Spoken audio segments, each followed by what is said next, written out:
144। Internet বন্ধ। 5টা ওয়ার্ডে 12 জন হিন্দুর মাথা ফাঁক করে দিয়েছেন, জেলে নিয়ে গেছেন।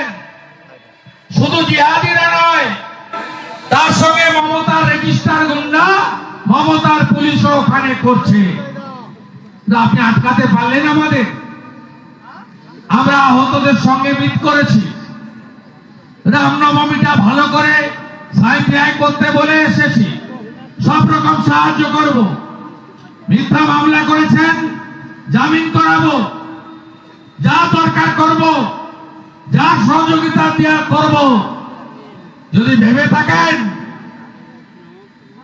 যে আমাদের হাতে গুন্ডা আছে, টাকা আছে, অস্ত্র আছে, বালির খাদান আছে, কয়লার খাদান আছে, পাথরের খাদান আছে, মাফিয়া আছে।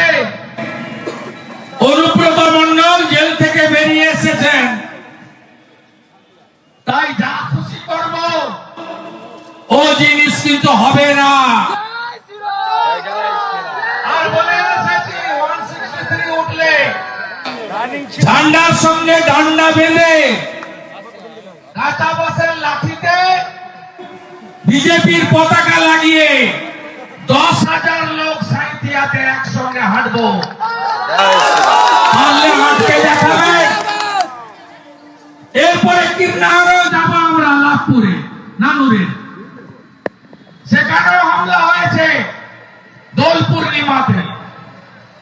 আমরা এখানে 26 তারিখ থেকে এই নগরের সভাপতি অর্পণ, আগের সভাপতি সুরজিৎ, এদের প্রচেষ্টায় জেলার সব নেতারা আছেন, ভাইস প্রেসিডেন্টরা, জিএসরা, সাধু সন্ত সমাজ, আমাদের সনাতনী সংগঠন বিচার পরিবার, যুব মোর্চা, মহিলা মোর্চা, কিষাণ মোর্চা, তফসিলি মোর্চা, জনজাতি মোর্চা সহ সব বন্ধুরা আছেন, লরিয়ার সেল সহ।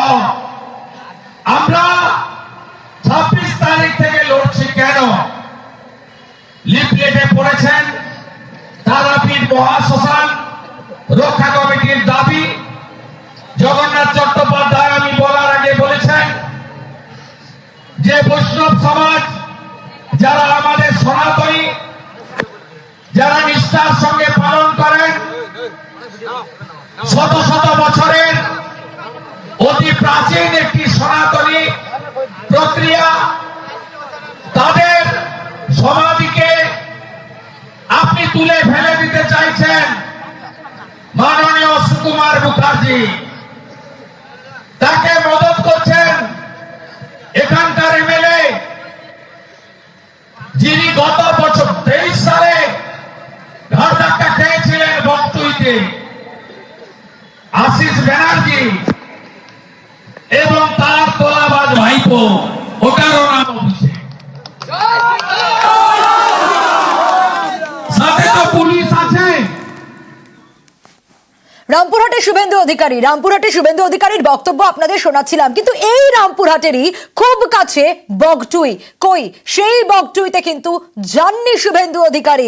বিজেপি কি বগটুই ভুলতে বসেছে, এই প্রশ্ন উঠছে সেখান থেকে, কারণ অবহেলায় পড়ে রয়েছে বিজেপির তৈরি নিহতদের স্মারকগুলো, বর্ষপূর্তি, কিন্তু দেখা নেই সেখানে পদ্ম নেতা কর্মীদের। 2023 সালে স্মারক বানিয়ে শ্রদ্ধা জ্ঞাপন করেছিলেন শুভেন্দু অধিকারী, কিন্তু এবার রামপুরহাটে তিনি গেলেন আর তার কাছাকাছি বগটুই, সেখানে পৌঁছলেন না শুভেন্দু অধিকারী কথা রাখেননি, আক্ষেপ করছেন সেই বগটুইয়ের পরিবারের পরিজনরাই।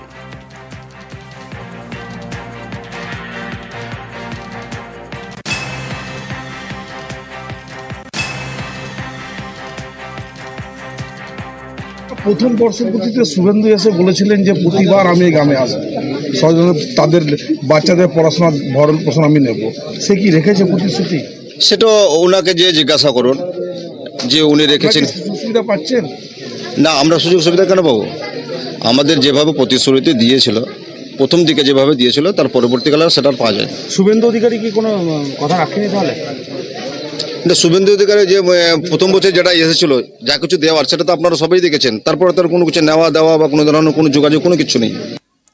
নিহতদের পরিবার পরিজনরা আক্ষেপ করছেন শুভেন্দু অধিকারী কথা রাখেননি 2022-এর সেই ভয়াবহ স্মৃতি বগটুইয়ে যেখানে 10 জনকে পুড়িয়ে খুনের ঘটনার এবছরও বগটুই বর্ষপূর্তিতে স্মরণ তৃণমূলের, যে ছবি আপনাদের দেখাচ্ছি,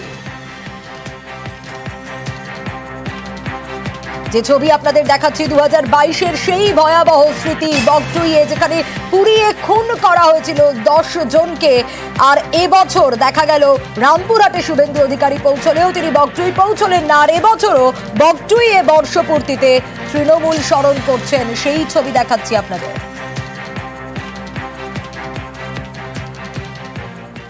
বিজেপির পক্ষ থেকে এখানে এসে বলা হয়েছিল তাদের পরিবারের পাশে থাকবো এবং তাদের ভরণ পোষণের দায়িত্ব নেব, প্রতি বছর এখানে শহীদ স্মরণ পালন করব। এবছর তো দেখা গেল না, কি বলবেন?